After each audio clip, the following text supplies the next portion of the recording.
¿qué quiere, qué quiere decir eso? Quiere decir que las personas que tienen dinero,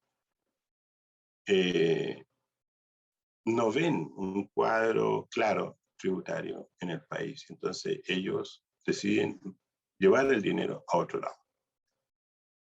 Y a eso le llamamos certeza jurídica, claridad en el tributo. Entonces, si hay claridad en el tributo, los inversionistas llegan y los que están no se van.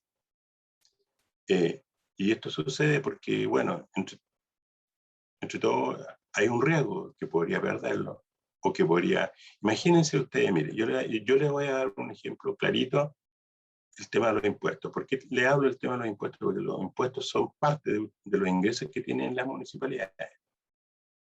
Mire, yo le voy a dar un ejemplo. Cuando no hay certeza jurídica, por ejemplo, el Parque Arauco, el Parque, acá el Alto Las Condes, eso se hace con plata extranjera y también chilena.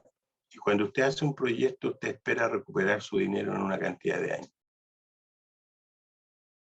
Y así se levanta, así llega el dinero, se levanta el edificio y uno tiene una proyección de 15, de 20, 25 años en recuperar el dinero y la ganancia.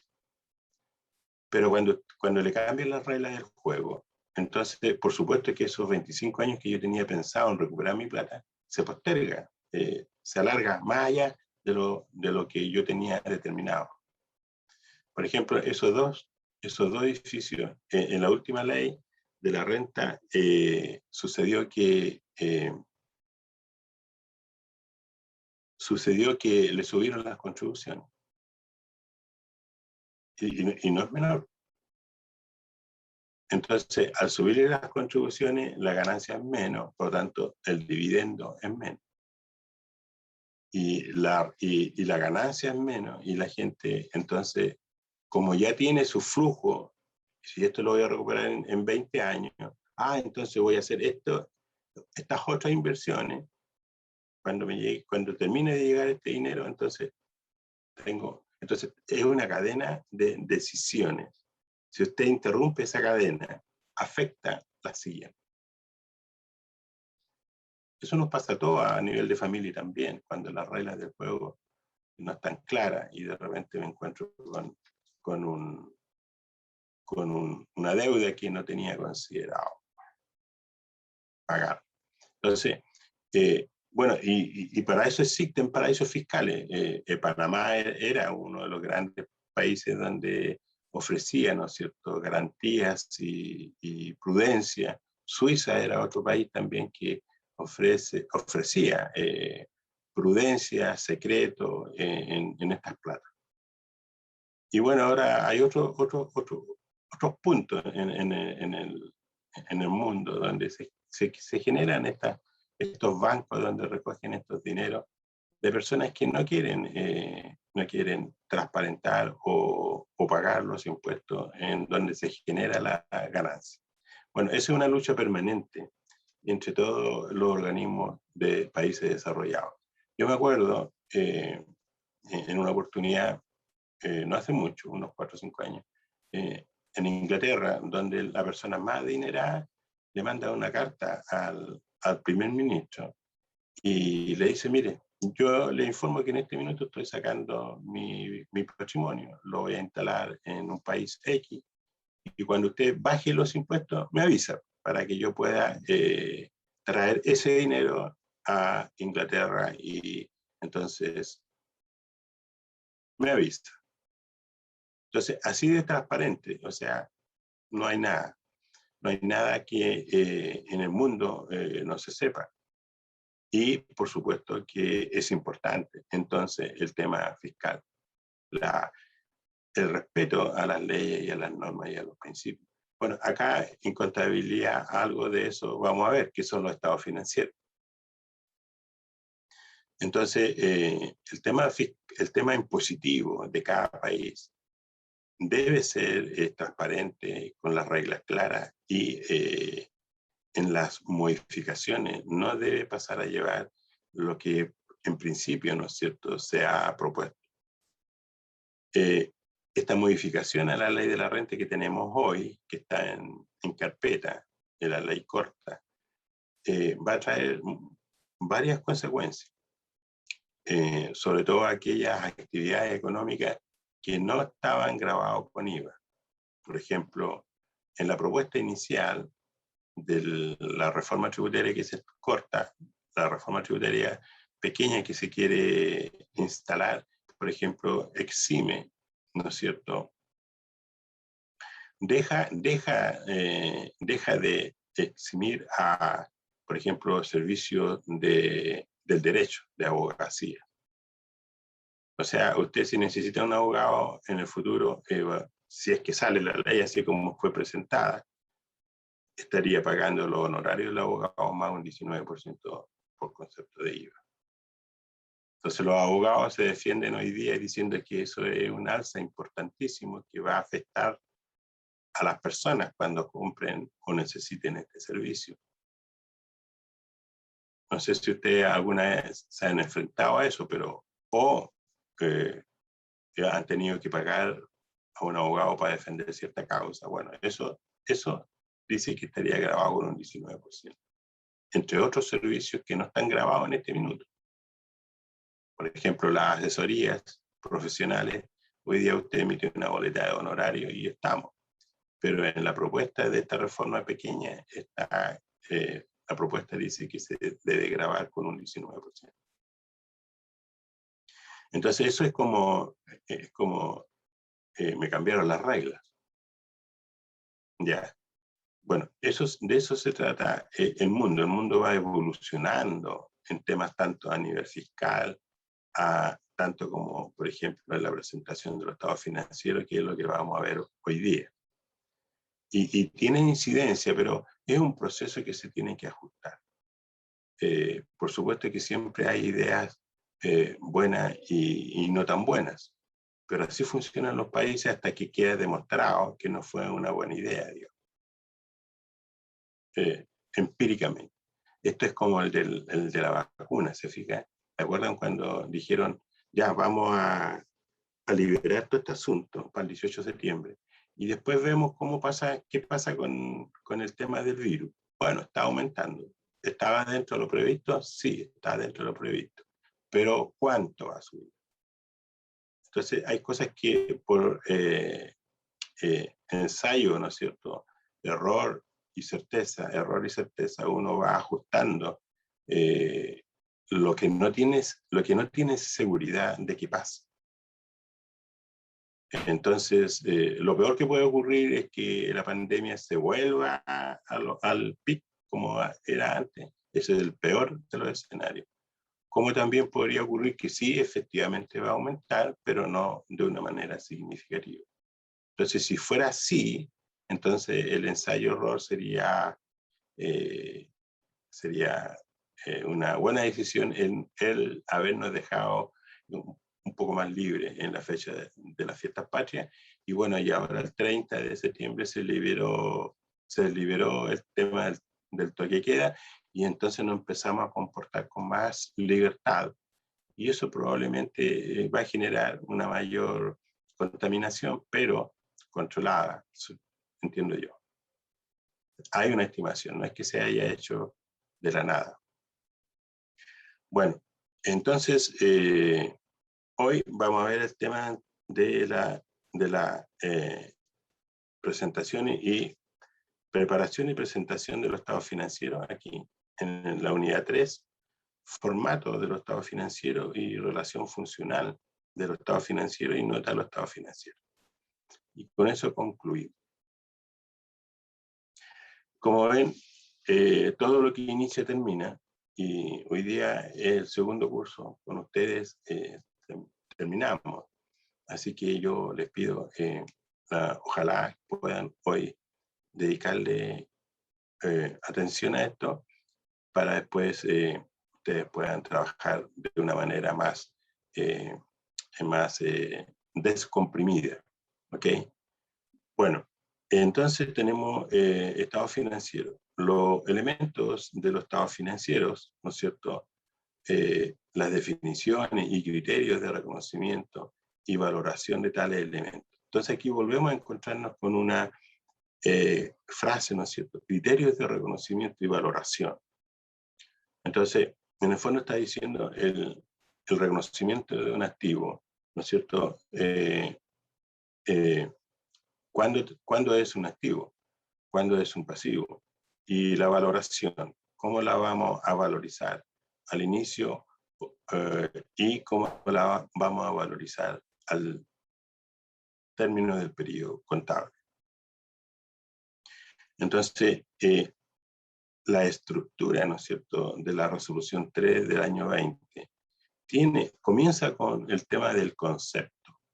Entonces, ahí define el activo, por ejemplo, ¿verdad? Donde señala que el activo es donde tenemos el control, obedece a sucesos pasados, genera flujo y el flujo es probable que llegue a la entidad. Ahí estamos. Entonces, un activo, primero que todo, ¿no es cierto?, es que tengo el control. Yo siempre les he dicho a ustedes que la norma habla del control, no habla de la propiedad. Entonces, no es tema la propiedad. Yo puedo tener, si yo tengo el control y no tengo la propiedad, no importa, la norma me dice es un activo. Siempre que genere flujo y es probable que éste llegue a la entidad. ¿Se fija? Entonces, es importante eso. Ahora, si yo tengo el control y la propiedad, mejor. Lo más probable es que ustedes tengan muchos activos en los cuales no tienen la propiedad, pero sí tienen el control por mandato. Ya. Ahora, el criterio de reconocimiento, entonces, lo mismo de un pasivo. El pasivo es una obligación actual que obedece a sucesos pasados y que generará un desembolso futuro. Entonces, eso generará un desembolso futuro. Es importante porque existe la intención de pago. Y acá igual por el lado del activo, ¿cierto? La cuenta por cobrar, por ejemplo, ¿cierto? Generará un flujo y es probable que llegue a la entidad. Eso. Entonces, esas definiciones son importantes respetarlas, no dejarlas pasar. Y luego el activo se separa, ¿no es cierto?, en corriente y no corriente. El pasivo entre corriente y no corriente. Bueno, lo corriente es más líquido. Lo no corriente es para, ¿no es cierto?, para la producción, para la prestación de servicios o producir productos.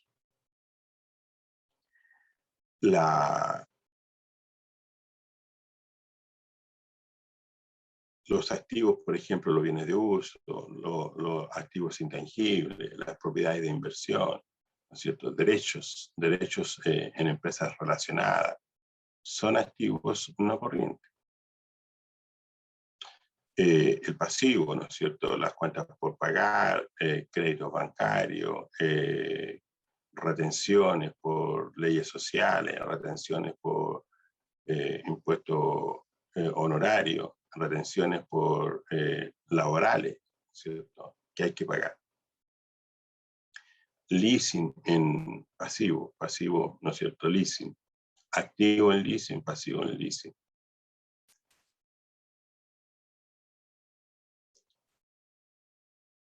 Tenemos obligaciones y esas obligaciones las clasificamos en corriente y no corriente. Luego viene el patrimonio. ¿Ya? Entonces, después ese sería el estado de situación. Después tenemos el estado de resultado. Y en el estado de resultado usamos el método directo. Después tenemos, ¿no es cierto?, el flujo de efectivo, el estado de cambio en el patrimonio neto. Y finalmente las notas y el estado de situación presupuestario también es otro estado financiero. Y con eso serían 6. Entonces, lo que tenemos que entender que la presentación de los estados financieros requiere imagen fiel, requiere, ¿no es cierto?, cumplimiento de las características cualitativas de los estados financieros. requiere su presentación de mayor a menor liquidez y de mayor exigibilidad a menor exigibilidad. La estructura del estado de resultados requiere presentar, ¿no es cierto?, los ingresos y después los costos y los gastos. Y los estados financieros como el flujo efectivo, ¿no es cierto?, hay un formato donde nosotros lo presentamos como a través de la actividad de operación, de inversiones y de financiación. Luego, el estado de cambio en el patrimonio neto, nosotros comparado, ¿no es cierto?, lo presentamos partiendo con el capital institucional. Después tenemos resultados acumulados. Después tenemos el tema de el resultado del periodo. Después tenemos esta cuenta que es adopción por primera vez. Y después otros ajustes. Entonces, siempre vamos a tener que tener una elaboración y presentación de los estados financieros lo más fiel posible. ¿Vale? Así que es obligatorio preparar estados financieros. Las entidades del sector público deberán elaborar anualmente estados financieros.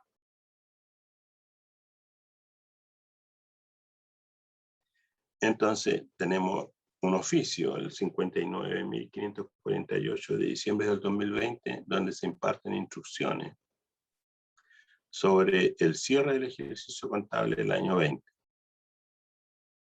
Luego, en atención que las municipalidades a contar del 1 de enero del 2021 comiencen a regirse por la NISP, en diciembre del 2001 se impartirán las instrucciones sobre la presentación de los estados financieros.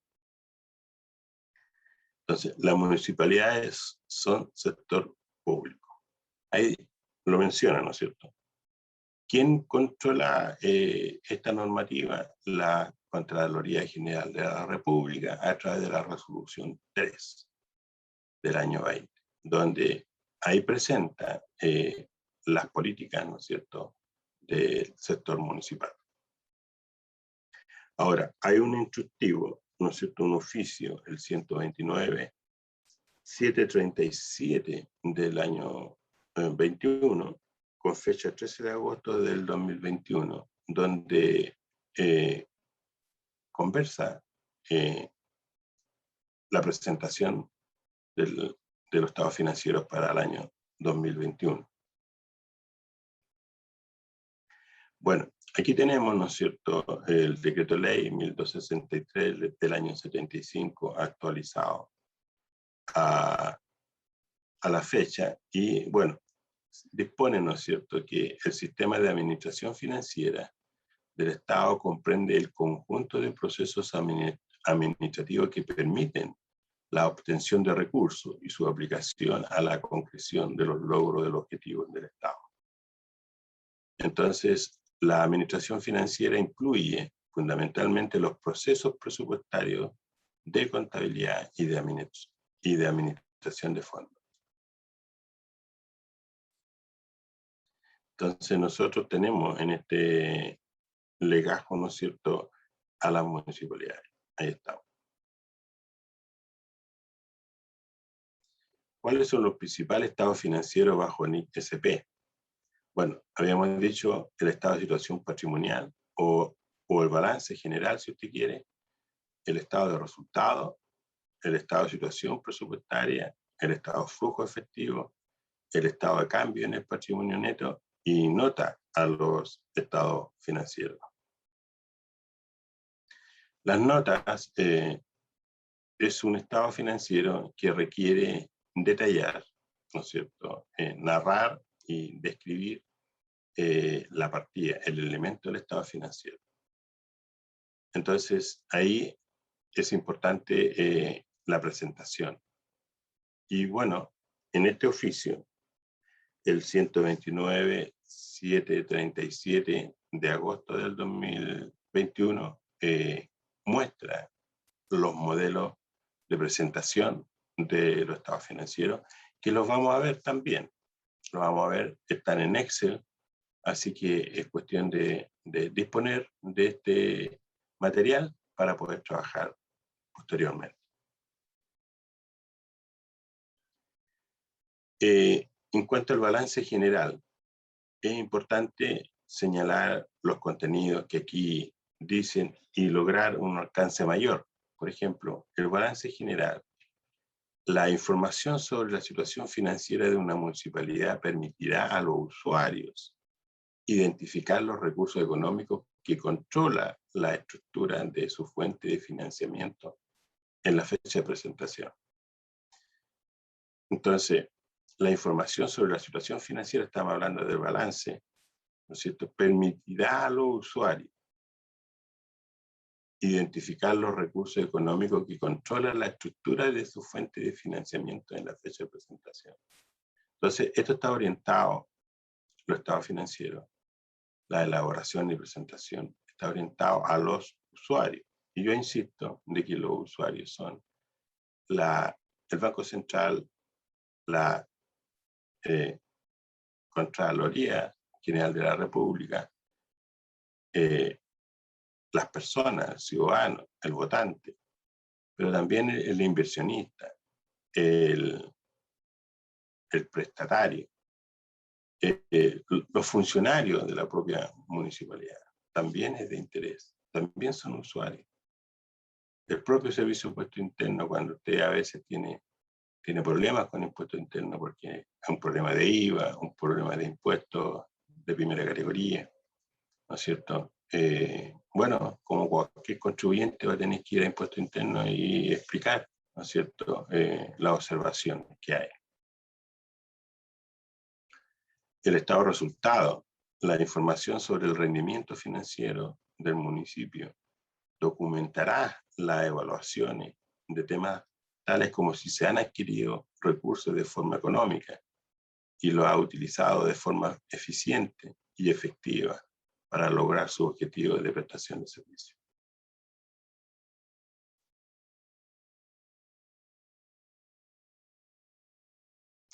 La información sobre los flujos de efectivo de una municipalidad contribuye a la evaluación del rendimiento financiero, la liquidez y solvencia de la misma. Indica la forma en que la entidad captó y utilizó el efectivo durante el periodo. Eso es el estado de flujo efectivo. El estado de flujo efectivo, el objetivo era, ¿no es cierto?, el objetivo es informar a los usuarios, ¿no es cierto?, a través de 3 actividades de operación, de inversiones, de financiación, presentar, ¿no es cierto?, el origen del flujo, origen y destino del flujo, de la operación, los ingresos y gastos de la operación, lo mismo que las inversiones y de financiamiento. Y eso sirve muchísimo para poder tomar decisiones. Entonces, yo siempre he visto, no sé por qué, pero veo que los gerentes de finanzas se entretienen más con el flujo caja que con el flujo, con el estado de flujo efectivo, cuando en realidad debe ser el estado de flujo efectivo la que aporta la información más segura. El flujo caja es un flujo, ¿no es cierto?, de ingresos y de gastos de acuerdo a un periodo determinado y proyectado. Pero el estado de flujo efectivo es una situación que va al ritmo del estado de situación, del balance general. El estado de situación presupuestaria, ¿no es cierto? Bueno, aquí la información de la entidad sobre la situación presupuestaria es un elemento importante de la rendición de cuentas. El análisis de los gastos permite comparar los recursos asignados con los efectivamente ejecutados. Bueno, aquí hay un dinero que llega y que es para ser administrado, ¿no es cierto? Luego, por su parte, la evaluación de los ingresos permite comparar las previsiones aprobadas con los efectivamente generados. el estado de cambio en el patrimonio neto. La información de la municipalidad sobre el cambio en el patrimonio neto permite mostrar las variaciones directas del patrimonio en el transcurso del periodo. Entonces, como les explicaba, aquí tenemos el patrimonio institucional, tenemos el resultado acumulado, que representa la acumulación, ¿no es cierto?, ya sea positiva o negativa de los periodos anteriores. Se presenta la utilidad del periodo separado, ¿no es cierto?, en otra línea. Y ahora vemos que tenemos una nueva línea que sería adopción por primera vez, y finalmente tenemos otro ajuste al patrimonio. Entonces, las notas son parte integrante de los estados financieros y proporcionan información adicional que permite que los usuarios, nuevamente ahí aparece la palabra usuario, evalúen los objetivos, las políticas y los procesos que la entidad aplica para gestionar su patrimonio. Entonces, los usuarios evalúen los objetivos, las políticas y los procesos que la entidad aplica para gestionar su patrimonio. Entonces, la preparación y presentación de estos 6 estados financieros. Un usuario, ¿no es cierto?, que conoce cómo funciona y conoce las definiciones de los elementos del estado financiero, claramente puede entonces tener una opinión basada en estos informes. Puede tener una opinión positiva o negativa frente a la presentación de los estados financieros, obteniendo de aquí, ¿no es cierto?, indicadores financieros, entonces que le permitirá conocer la solvencia de la municipalidad, su capacidad de pago, su capacidad de cobro, su estructura, activos corrientes y activos no corrientes. Verá, ¿no es cierto?, si tiene la municipalidad participación en otras entidades. Y así, entonces podrá hacerse un juicio inicial de la calidad del estado financiero que goce en un periodo determinado la entidad. Entonces, los estados financieros, el objetivo es establecer la forma de presentación de los estados financieros con propósito general para poder asegurar su comparabilidad, tanto con los estados financieros de ejercicios anteriores de la propia entidad como con los de otras entidades. Entonces, yo puedo, primero que todo, es comparado el 2021 con el 2020, pero yo les dije que el 2020 no hay comparación. ¿Por qué? Porque no es una norma anterior que nada tiene que ver con esta norma actual, la NISP. Entonces, eso va a quedar en blanco. Sin embargo, este balance, lo primero que yo haría, que es lo que hace todo el mundo, digamos, es compararme con otras organizaciones, con otras municipalidades y chequear la variabilidad de los indicadores financieros para tanto el balance como para el estado de resultados y el flujo efectivo. También es bueno mirar las otras municipalidades cómo presentan, por ejemplo, las notas explicativas. Sin embargo, en este instructivo, el de agosto del 2021, ustedes deben tenerlo, el 129.737, el oficio. Ahí están, ¿no es cierto?, los modelos de presentación de los estados financieros. Por tanto, los modelos deberían ser los mismos. Sin embargo, en la narrativa podría ser diferente. Y por supuesto que va a ser diferente el tema de los números, ¿verdad? Entonces, los estados financieros constituyen una representación estructurada de la situación financiera y del rendimiento financiero de una entidad. Entonces tenemos una situación financiera que sería el balance, y el desempeño, que sería el estado de resultado. Desempeño o rendimiento. Entonces, el objetivo de los estados financieros es, ¿no es cierto?, proporcionar información útil para la toma de decisiones y constituir un medio para la rendición de cuentas de la entidad por los recursos que le han sido confiados, suministrando información acerca de su posición financiera, su desempeño y de los cambios en la posición financiera y acerca de su gestión.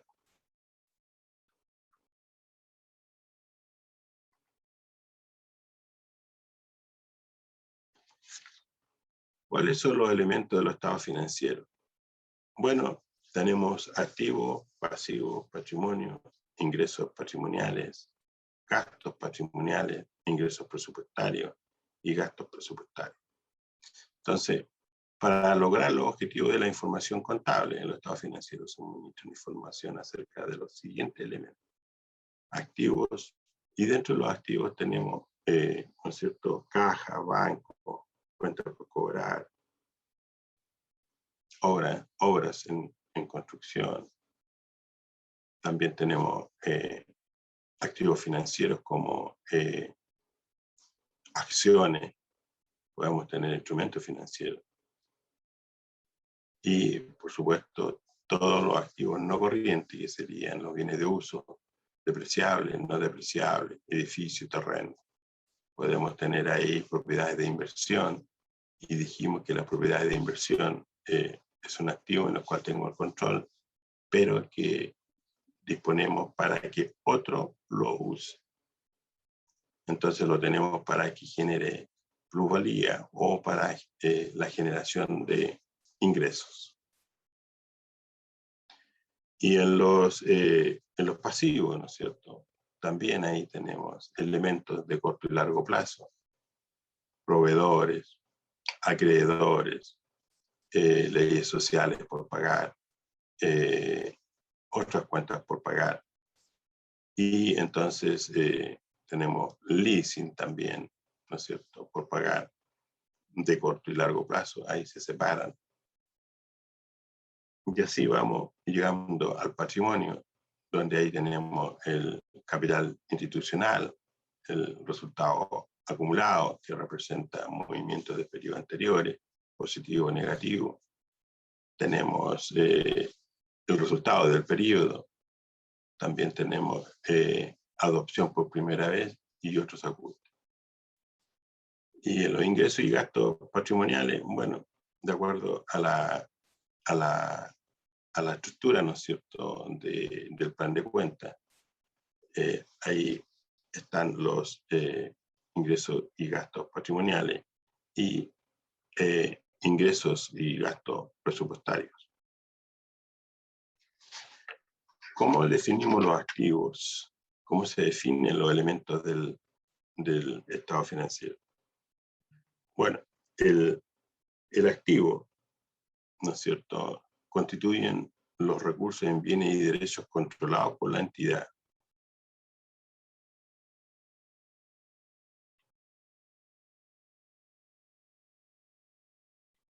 Donde, ¿no es cierto?, como resultado de eventos pasados, de los cuales se espera que fluyan beneficios económicos o un potencial de servicio futuro. Ese o un potencial de servicio futuro lo usa muchísimo en la definición, la Contraloría.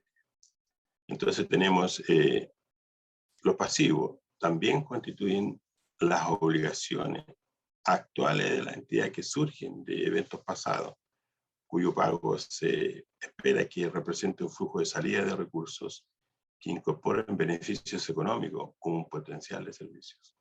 Vean ustedes que aquí habla, ¿no es cierto?, de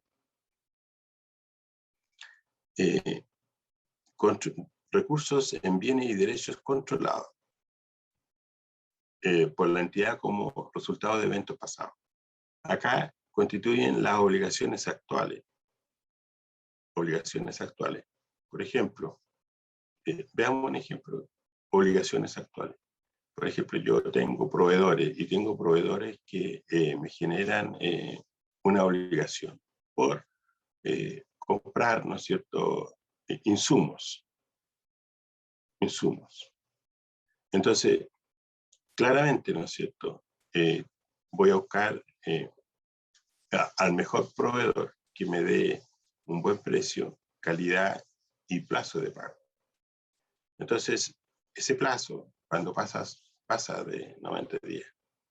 Entonces, es una obligación actual. ¿Qué significa eso? Que tengo que reconocer el pasivo a valor actual. El patrimonio refleja la diferencia entre los activos y pasivos que representan los derechos del Estado o de un segmento de este sobre los recursos públicos.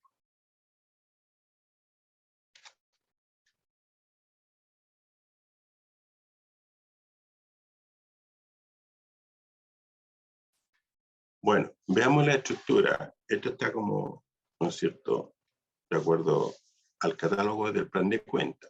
El título, activos. Grupo, tenemos bienes de uso. Subgrupo, bienes de uso depreciable y bienes de uso no depreciable. En el grupo también tenemos bienes de consumo y existencia, y dentro de eso tenemos existencia y existencia en tránsito. Entonces, en el nivel 1 tenemos 5 niveles, 1, 2, hasta el 5. Entonces, por ejemplo, vehículos. Tenemos vehículos terrestres, aéreos, ¿no es cierto?, y marítimos, ahí faltó el marítimo. El edificio, ¿no es cierto?, edificaciones. En los bienes de uso no depreciables tenemos los terrenos. Todos sabemos que los terrenos no los depreciamos, ¿vale?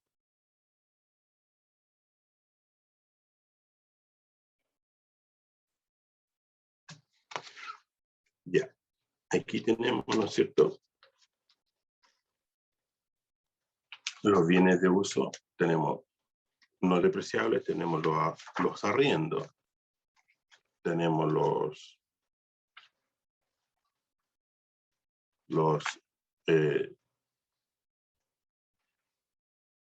bienes de uso no depreciables, tenemos los terrenos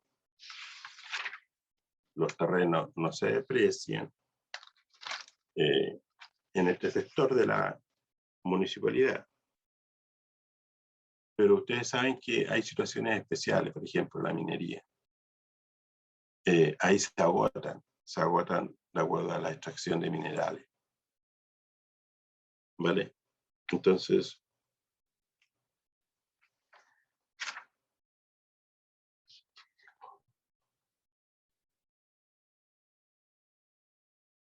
tenemos en la existencia un nivel 1, existencia de alimentos y bebidas. Y en la existencia en tránsito, la importada y nacional.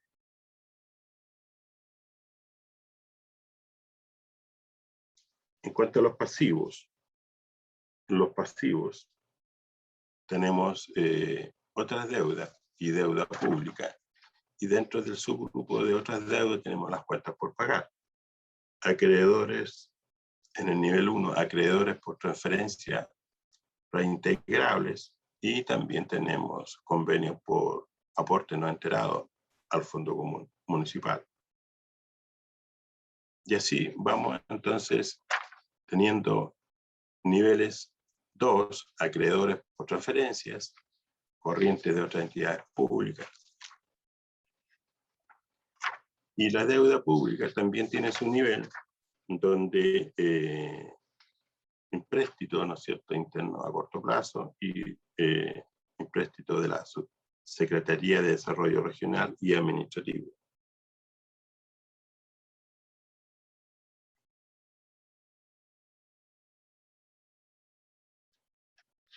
Bueno, en relación a los ingresos y gastos patrimoniales, la página 22 de la resolución 3 del año 2020 ¿no es cierto?, señala que los ingresos patrimoniales son los aumentos indirectos en el patrimonio derivado de la gestión de los recursos y de otros hechos económicos en un periodo determinado. Surgen de transacciones con o sin contraprestación de la municipalidad. Los ingresos patrimoniales se consideran devengados cuando la municipalidad haya realizado de forma sustancial aquellos que resultan necesarios para adquirir el derecho a percibir dichos ingresos. Los gastos patrimoniales son disminuciones indirectas en el patrimonio derivado de gestión de los recursos y de otros hechos económicos en un periodo determinado. Y también los gastos se consideran devengados cuando la municipalidad haya cumplido con un proceso de consumo de productos o servicios. Así que ahí tenemos, ¿no es cierto?, las definiciones de ingresos y gastos patrimoniales de acuerdo a la resolución 3 en la página 22. El patrimonio, ¿no es cierto? Tenemos el patrimonio inicial institucional de la entidad. Tenemos el resultado acumulado, tenemos el resultado del periodo o del ejercicio y los ajustes de primera adopción y otros efectos patrimoniales. ¿Cómo se definen los elementos de los estados financieros? Bueno, ahí habíamos visto, ¿no es cierto?, los ingresos patrimoniales y los gastos patrimoniales. Entonces, los ingresos patrimoniales son los aumentos indirectos en el patrimonio derivado de la gestión de los recursos y de otros hechos económicos en un periodo determinado. Surgen de transacciones con o sin contraprestación de la municipalidad. Los ingresos se consideran devengados cuando la municipalidad haya realizado de forma sustancial a aquello que resulta necesario para adquirir el derecho a percibir dichos ingresos. Bueno, los gastos es una disminución entonces indirecta en el patrimonio derivado de la gestión de los recursos y de otros hechos económicos en un periodo determinado.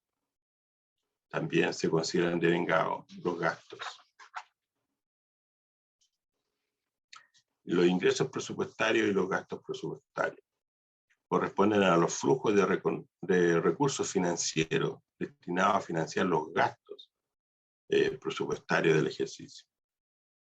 Se pueden originar, entre otros, por tributos sobre el uso de bienes y la realización de actividades, transferencias corrientes y de capital, renta de la propiedad, etc. El ingreso se reconoce de acuerdo al principio del devengado y la normativa contable y presupuestaria aplicable en el momento en que se perfeccione la transacción. Esto es el principio del devengo, ¿no es cierto? Ustedes saben que hay una diferencia entre lo devengado y lo percibido. Lo percibido es lo que realmente ingresó y lo devengado es un derecho a percibir o enajenar o desembolsar. Entonces, el devengo es un documento en el cual yo tengo un derecho, tanto como por percibir o por desembolsar. Cuando yo compro materiales en diciembre, por ejemplo, y me llega la factura del proveedor, yo lo ingreso, ahí yo estoy reconociendo el devengo. Porque lo voy a pagar en enero. Lo mismo, si yo presto un servicio en diciembre, voy a reconocer el derecho, que sería la cuenta por cobrar. Sin embargo, lo voy a percibir en enero. Entonces tengo un activo devengado y un pasivo devengado por el proveedor. Si yo tengo un activo devengado y percibido, es porque el dinero ingresó en el periodo. Entonces, El ingreso se reconocerá de acuerdo al principio de devengo y la normativa contable y presupuestaria aplicable en el momento en que se perfeccione la transacción. El reconocimiento de un ingreso como percibido supone la materialización de su cobro. Entonces ahí tenemos un ejemplo donde prestamos un servicio y emitimos el documento y cobramos y el dinero llega a la cuenta corriente dentro del periodo, ¿cierto? Los gastos presupuestarios representan los flujos financieros correspondientes a la aplicación de los recursos de la entidad edilicia que ha sido autorizado como gasto en el presupuesto. Tienen su origen en desembolsos para el funcionamiento de la municipalidad, gasto en personal y bienes y servicios de consumo, prestaciones de seguridad social, etc. Entonces tenemos ingresos y gastos presupuestarios. Y dentro de los gastos presupuestarios tenemos los gastos en personal, bienes y servicios de consumo y todo lo que son las prestaciones de seguridad social. El gasto se reconocerá de acuerdo al principio del devengado y la normativa contable y presupuestaria aplicable en el momento en que se perfeccione la transacción. Lo mismo con respecto a los ingresos. El reconocimiento de un gasto como gasto supone la materialización de su devengo en forma de efectivo o de otros recursos disponibles. En cuanto a los criterios de reconocimiento y valoración de tales elementos, si usted revisa la resolución 3, en cuanto a los activos y pasivos, comienza con su definición para después definir su valor inicial y su valorización posterior. Entonces, primero el criterio de reconocimiento se aplica o no aplica como activo o pasivo. Y una vez que lo reconozco como activo, entonces lo voy a clasificar corriente o no corriente. Y de acuerdo entonces a su posición dentro de la estructura de la situación financiera de este elemento, yo lo voy a valorizar al inicio y lo voy a valorizar posteriormente. Y esa valoración posterior puede tener efectos en resultados, como también puede tener efectos en patrimonio. Va a depender del tipo de activo. Nosotros ya habíamos avanzado en este tema de los reconocimientos, donde decíamos, por ejemplo, que las mercaderías se reconocen al inicio al costo. Su medición posterior es al menor entre su valor realizable neto y su valor contable. Entonces, si el valor contable es más alto que el valor realizable neto, entonces se reconoce una pérdida de valor de la mercadería en resultado. También habíamos dicho que si tenemos un bien de uso depreciable, su reconocimiento al inicio es al costo, su medición posterior es al costo, con efecto en resultado.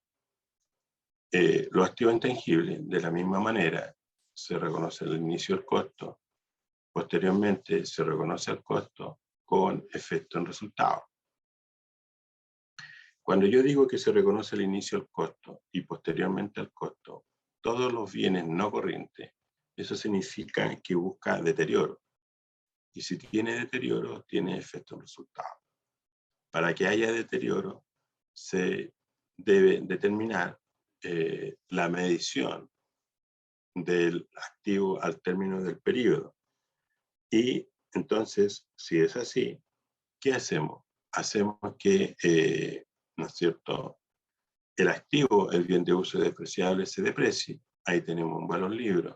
Comparamos con el valor razonable y si el valor libre está más alto que el valor razonable, entonces reconocemos una pérdida por deterioro en resultado. Y su registro contable será, ¿no es cierto?, deterioro del activo bienes de uso depreciable a deterioro acumulado del bien de uso depreciable. Esas cuentas y los códigos están en el manual de pronunciamiento contable, de acuerdo al texto oficio 59.549 del año 20. Entonces, estábamos con el intangible. Ahora, si me voy a el leasing financiero, donde existe una opción de compra, la misma norma me señala que el leasing se reconoce al monto menor entre su valor razonable y el valor actual de la suma de las cuotas de pago mínimo. Entonces reconozco un activo y reconozco un pasivo en leasing. Y después, acuérdense de la tabla de amortización que hicimos, reconozco los intereses, provisiono los intereses contra intereses por pagar.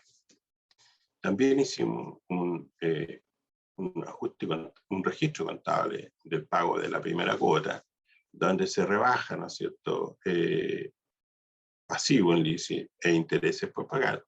Se rebaja el pasivo de intereses por pagar contra la cuenta banco, y luego, ¿no es cierto?, hacíamos el ajuste de la provisión de los intereses, llevando la porción del interés que corresponde al periodo 1, abonamos a esa cuenta de activos, provisiones por intereses, contra gastos por intereses, en leasing. Entonces, ahí tenemos el registro contable y vamos en el tema de la valoración. Entonces, otra valoración, por ejemplo, de un instrumento financiero, yo le explicaba que de acuerdo a la resolución 3, página 32, valoración, por ejemplo, préstamo y cuentas por cobrar, dice que se mide inicialmente por su valor razonable, más los costos de transacción que le sean directamente atribuidos.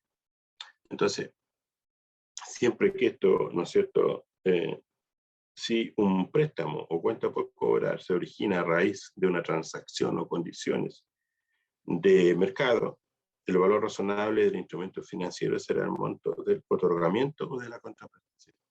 Entonces, si yo compro acciones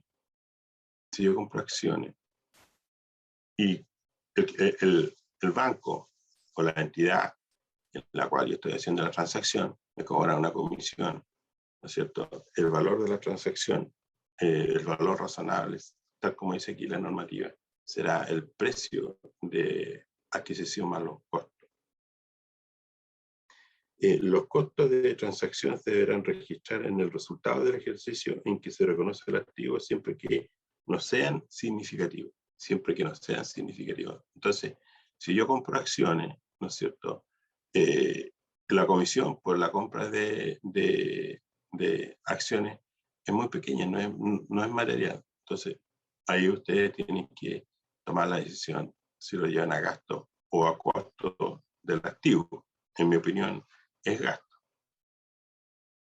Los préstamos y cuentas por cobrar a corto plazo sin interés contractual se valorizan por el monto entregado o el valor contractual. Entonces, ahí, ¿no es cierto?, mi valor de mercado sería la transacción. Ese sería el valor razonable de mi transacción de un instrumento financiero. Después, ya vimos el instrumento financiero, vimos la existencia, vimos los bienes de uso depreciables, el activo en leasing, y también vimos los intangibles. Bueno, ahora propiedad de inversión, entonces. Propiedad de inversión. ¿Qué tenemos ahí? Que se reconoce al inicio al costo y luego se reconoce al costo. Perdón, se reconoce al inicio al costo y posteriormente se reconoce a valor razonable. Y la propia norma me dice que el valor razonable será el avalúo fiscal de ese periodo o el valor comercial. Me da dos opciones y usted tiene que elegir uno, ¿cuál? El que mejor represente la valoración que mejor represente al elemento del estado financiero. Recuerde que hay una situación que tenemos que insistir. La política contable, si yo cambio la política contable, por ejemplo, si yo ahora a la fecha de la convergencia decido que los bienes de uso depreciables se reconozcan a valor fiscal, y después me doy cuenta que más adelante no representa estos elementos del activo, no representan lo que son, no representan el valor que dice que es el mercado. La misma norma me dice que me puedo cambiar de política con respecto a estos bienes de uso depreciables, y entonces me voy por el otro método, que sería la tasación comercial. ¿Y por qué me cambio del avalúo fiscal al comercial, a la tasación comercial? Me cambio porque la tasación comercial recoge todos aquellos factores que hacen que el terreno, por ejemplo, bienes de uso, en este caso es una propiedad de inversión, reconozca, ¿no es cierto?, todos estos factores que inciden en un mejor valor comercial que lo fiscal. Entonces voy a afectar el patrimonio de la municipalidad favorablemente, y va a ser más fiel con respecto al mercado esas propiedades de inversión. Entonces es importante, supongamos, yo tengo una propiedad de inversión, un terreno que lo ocupa otro, me genera ingresos mensuales, está perfecto, ahí. Sin embargo, cuando yo llego ahora a medir, lo voy a medir por el avalúo fiscal, ¿no es cierto? Y si yo quiero saber cuánto es la tasación comercial de ese terreno, uno va a darse cuenta que es mucho más que la tasación fiscal. Entonces, ¿por qué no incorporarlo a los estados financieros y cambiar la política? ¿Por qué no hacerlo? Entonces, todo indica que yo debería irme por la tasación comercial, aun cuando yo sé que por ahí dice, ¿no es cierto?, que uno de los objetivos de las municipalidades es no generar ganancias. Sin embargo, no necesariamente, tal vez uno busque como objetivo principal la prestación de servicio de calidad, pero tampoco hay que descuidar el patrimonio de la municipalidad. Recuerden que si hay ganancias, las ganancias se reinvierten en la misma entidad. Entonces, es necesario tener una dirección de manejo de los recursos del ente municipal. Yo soy de la idea de que aunque yo sea público, sea estatal, no puedo descuidarme de mi gestión que sea positiva y que genere nuevos flujos. No puedo ser solo un administrador de recursos, porque si soy solo un administrador de recursos y la municipalidad no tiene excedente, no está creciendo, no crece, no tiene plata para pintar, no tiene plata para arreglar los baños, renovar los materiales de aire acondicionado, la iluminación, renovarlas por otro tipo de luminarias, LED, por ejemplo. No podría hacer inversiones de incorporar, por ejemplo, energía solar, y así me resto a inversiones que urge en una corporación. Ustedes saben muchísimo más que yo en cuanto a todo lo que una municipalidad podría mejorar en cuanto a los tiempos actuales. Hoy día hace más calor que antes, hoy día llueve menos, por ejemplo, en esta parte. Entonces, bueno, tengo que aprovechar, ¿no es cierto?, la energía solar. El agua es escasa, entonces tengo que preocuparme de que el consumo del agua sea lo justo y necesario. Ahora, automatizar, ¿no es cierto?, el servicio del agua. Por ejemplo, yo en una universidad donde hago clases, yo coloco las manos y sale el agua, retiro las manos y se corta el agua automáticamente. Entro y se enciende la luz, y salgo y se apaga la luz. Entonces, eso es inversión en tecnología que en el largo plazo genera tremendos ahorros. Y no solo eso, sino que un mejor servicio. Entonces, hay mucho por hacer cuando hay excedente.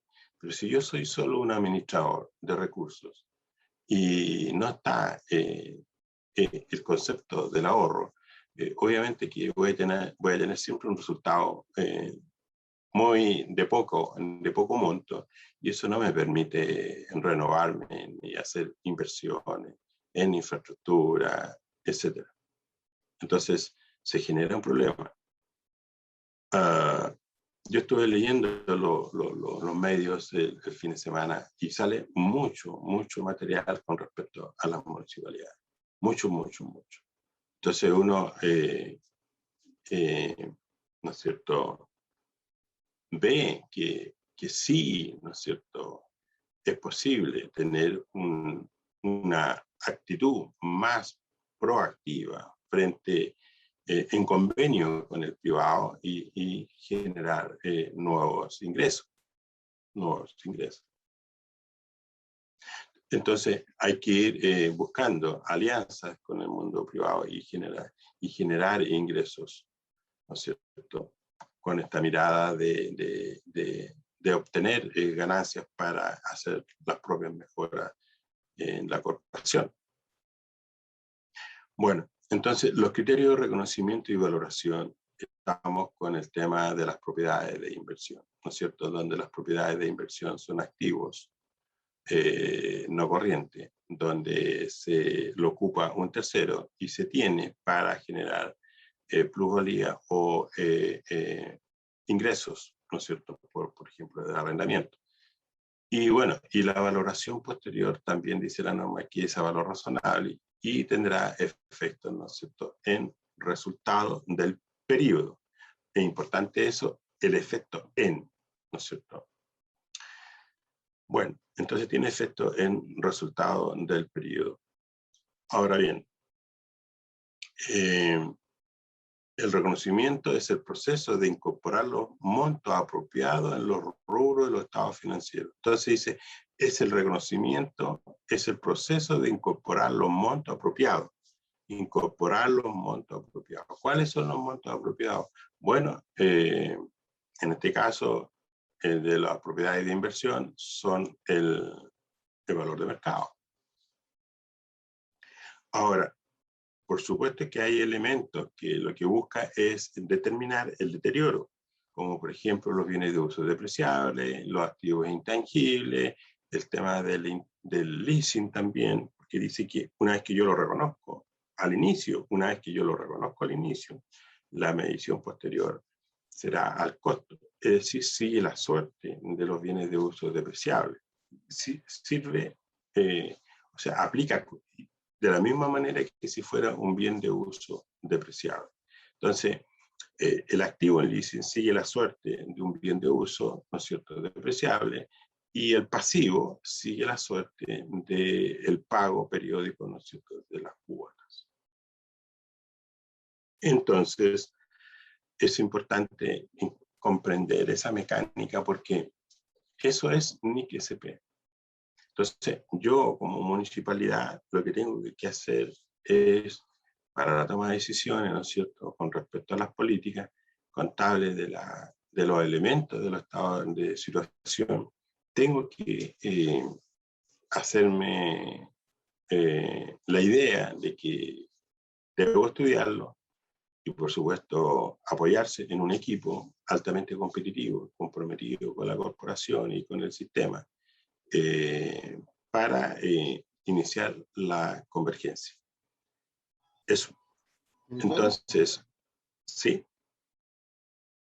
Mire, nosotros tenemos, en la línea de lo que usted conversa, profesor, los bienes de uso, específicamente lo que son los bienes raíces, en la línea de poder pasar, hoy por hoy casi todos los municipios, yo diría todos los municipios chicos, tenemos nosotros valorizados nuestros bienes a valor de tasación fiscal.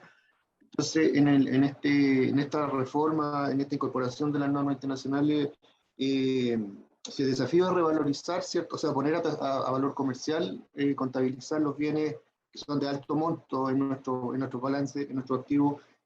¿Hay alguna línea en el sentido de que la tasación va a aumentar los valores? Generalmente, digamos, el valor de mercado va a aumentar los valores. Por tanto, ¿hay algunos lineamientos ahí de cómo poder hacerlo? ¿Esto lo toma también alguna NIC? Claro, claro. De hecho, mira, si tú te vas a la resolución, si tú te vas a la resolución, mira, lo vamos a ver, porque lo vamos a ver. Si tú te vas a las propiedades de inversión, ¿no es cierto? A la cuenta de propiedades de inversión, eso está en propiedades de inversión, dice clarito que se reconocerá posteriormente, se reconocerá a tasación fiscal o se reconocerá a valor comercial. Eso está en la página 72. Entonces, si tú me dices que reconoces, políticamente reconoces a avalúo fiscal, ¿eso es con la normativa anterior o con la normativa actual? Anterior. Ya, entonces, si mantienen la política, ¿no es cierto? Si mantienen la política, a mí me gustaría, como tu asesor, por ejemplo, consultor, yo te diría, ¿por qué no hace la tasación comercial? Tú me dirías, no, es que no tengo presupuesto. Ya, pero ¿cuánto sería la tasación comercial? El doble. ¿Y por qué presenta el avalúo fiscal? Por política. Y tal vez me diría, no, es que yo no necesito presentar utilidades en el patrimonio. Pero, entonces, hace la comparación y tú me dices, y después yo le pregunto, ¿es bueno, es mejor el avalúo comercial con respecto a la valoración, tasación fiscal? ¿Cuántas veces más el mercado te reconoce, cuántas veces te reconoce el avalúo fiscal? ¿El doble o la mitad? Entonces uno se pregunta, bueno, ¿y por qué tú quieres presentar el menor valor en tu estado financiero? ¿Te fijas? Y esas son las cosas que solo ustedes se pueden responder. Entonces, en la normativa, vamos a ir a ver, porque tú lo señalaste, vamos a ir a buscar la NIC SP16, ¿no es cierto? Esa es la NIC SP16, donde el Contralor, cuando escribió esta resolución 3, ¿no es cierto? Dijo, bueno, yo los criterios de reconocimiento los voy a aceptar para nuestras municipalidades y que tome decisión el que sabe en esa corporación. Y solo ustedes van a saber, mira, explícame tú esta situación. ¿Por qué yo presentaría el menor valor? Si yo sé que el terreno vale el doble. Es decir, no, al contrario, debiera ser, digamos, nosotros debiéramos expresar el valor a valor comercial, digamos. ¿Tu Que es nombre? la idea, Daniel Soto. Daniel. Sí. Y justamente por eso la consulta, porque, digamos, haciendo el ejercicio de cómo poder acercarnos, digamos, entiendo yo que podría haber claro, una valorización, o sea, una tasación, digamos, que podríamos nosotros contratar, asumo, o que nos pudiera dar un valor de mercado, pero luego viene, digamos, la solución contable, que me imagino que aumentará el valor y afectará la cuenta, tal vez resultado acumulado, un poco se haya ido a la consulta también. Claro, porque mira, pero en esta pasada, tu pregunta, Daniel, es buena porque en esta pasada, tú sabes que no hay efecto en resultado. Todos los efectos van a estar en una cuenta patrimonial que se llama adopción por primera vez. Entonces, el patrimonio va a aumentar por efecto si tú llevas la tasación fiscal.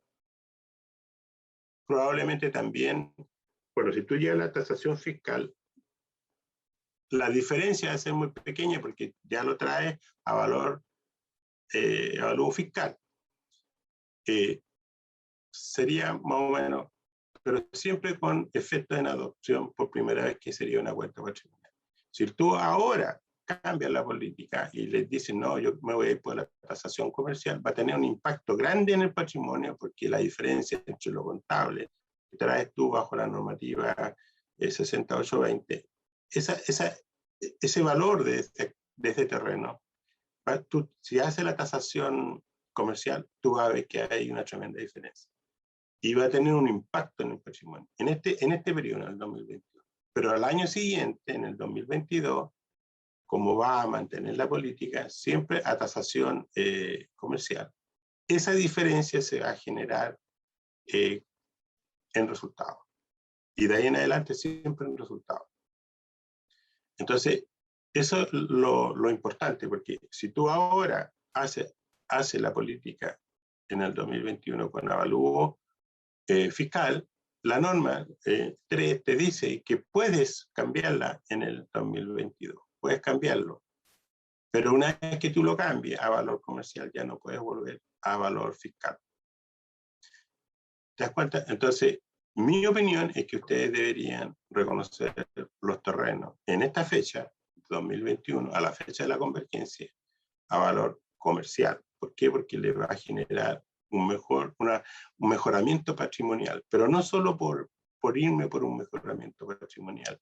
Yo lo hago porque el mercado, o sea, las municipalidades, yo el primer día les expliqué, forma parte del mercado. Es mercado también. Tienen poder comprador y son prestadores de servicios. Entonces, servicios tanto para la ciudadanía como para otro tipo de servicios. Entonces, en general, este terreno, esta infraestructura, deben ingresar a el estado patrimonial a valor de mercado, recoger los indicadores de mercado. ¿Te fijas? Y esto le va a generar una utilidad, y esa utilidad le permite transparentar los bienes de la valorización de los bienes de uso a nivel de país. No te olvides que el avalúo fiscal es una herramienta que tiene el Servicio de Puesto Interno para valorizar, ¿no es cierto?, los terrenos y luego aplicar la tasa para efectos del cobro del impuesto territorial, que serían las contribuciones. Entonces, por supuesto que está acotado esa valoración, no así la valoración comercial, porque la valoración comercial te incorpora otros factores, como por ejemplo el entorno, ¿cierto? a una cantidad de metros a la redonda. Si hay universidades, si hay hospitales, si hay CEFAN, si hay comisaría de carabineros, si hay, qué sé yo, universidades, institutos profesionales, si hay, y así, si pasa el metro, por ejemplo. Entonces, hay factores que inciden en la valoración de un terreno en el mercado, porque la medición del valor de un bien raíz a valor comercial incorpora estas variables, como también puede ser adverso, digamos, que porque una municipalidad de Tiltil, por ejemplo, una municipalidad de ese sector donde Quintero, por ejemplo, una vez que salgan, la contaminación hace que todo el territorio valga menos. Y ahora que tiene un proceso de recuperación, ¿qué va a pasar con los terrenos? Muchos van a querer comprar porque Quintero es un lugar bonito, tiene una costa bonita, tiene playa bonita, etcétera, etcétera. Y si vamos eliminando todo lo que contamina, eso va a volver a un poder adquisitivo mejor que el actual.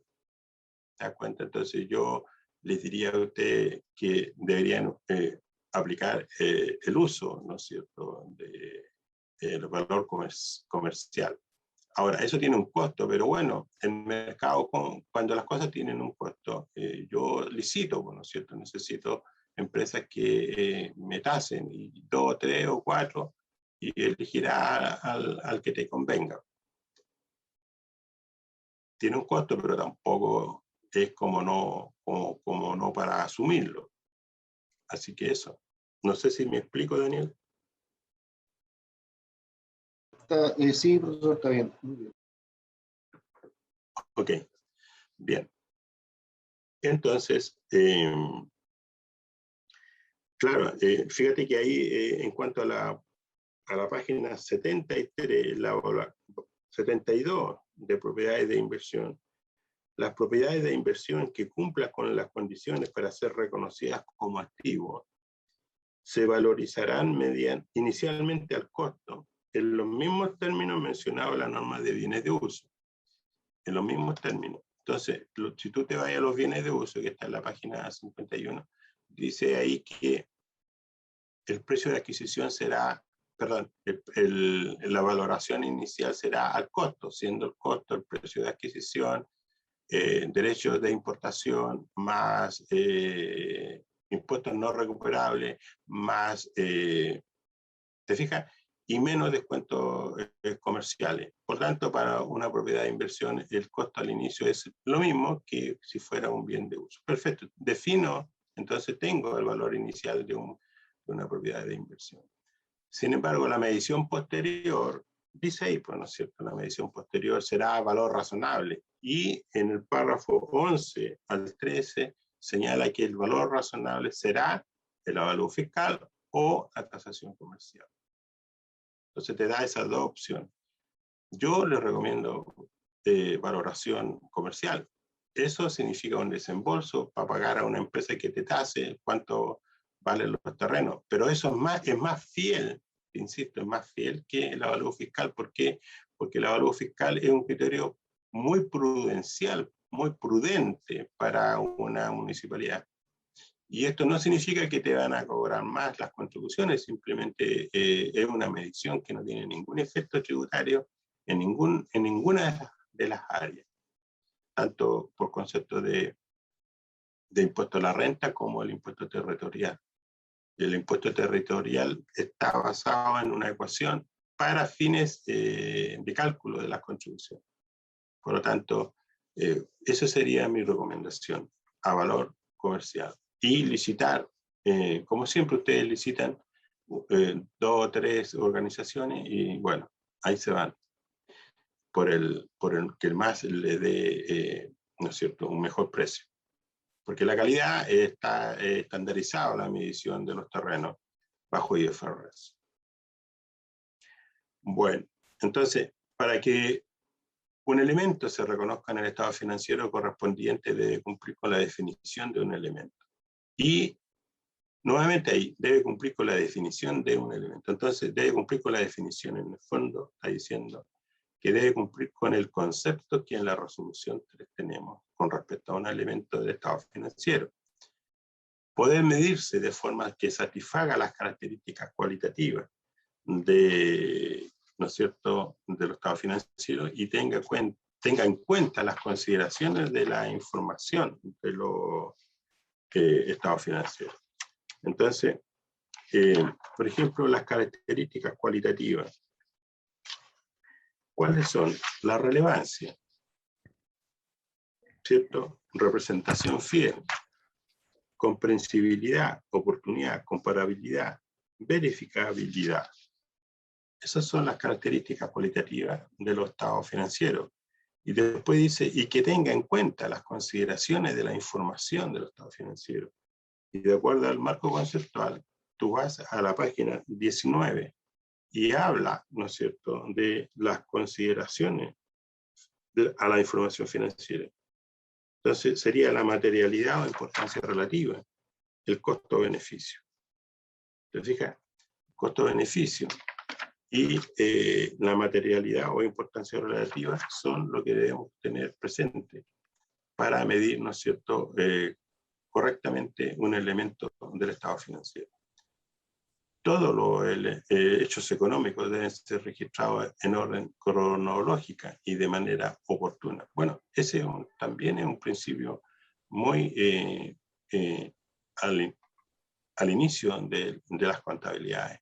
que debe ser cronológico. Eso no ha expirado, es como un requisito. Entonces, es importante entonces que vayamos reconociendo e ingresando los datos al sistema contable de manera periódica y en orden, para que cuando nosotros obtengamos estados financieros, estos estén, digamos, cumpliendo con los mínimos que se pide. Ahora, el objetivo de la valoración es seleccionar las bases de medición que reflejen más fielmente el costo de los servicios, la capacidad de funcionamiento y la capacidad financiera del municipio de forma que sea útil para su rendición de cuentas y a efectos de la toma de decisión. Entonces, el objetivo de la valoración es seleccionar las bases de medición. ¿Cuáles bases de medición? ¿Cuáles son las bases? Bueno, tenemos el costo histórico, tenemos el valor actual, ¿no es cierto? Tenemos el valor de uso, y así tenemos el valor corriente en plaza. También tenemos el avalúo fiscal, que también es una medición, pero para efectos de presentación de los estados financieros es una opción o es una decisión o una política muy prudente, porque todos sabemos que lo comercial es lejos lo fiscal, el avalúo fiscal. También yo, por ejemplo, cuando un banco me tasa los bienes, por ejemplo, porque estoy renegociando una deuda o quiero conseguirme un crédito, claramente yo sé que el banco me castiga mi propiedad en un margen de un 40%. ¿Por qué? Porque la metodología de ello es justamente rebajar. Una vez que llega al valor comercial, lo rebaja en un monto importante porque es parte de la política de la institución financiera. Y así se asegura de un bien una garantía real. Bueno, pero entonces eso tampoco me sirve para este tema de una política de valoración posterior de un elemento, como por ejemplo bienes de uso depreciable, de los activos intangibles, de propiedades de inversión. Entonces, yo tengo que decidir. Ahora, ¿quién realmente decide? Yo te puedo decir que en la empresa privada,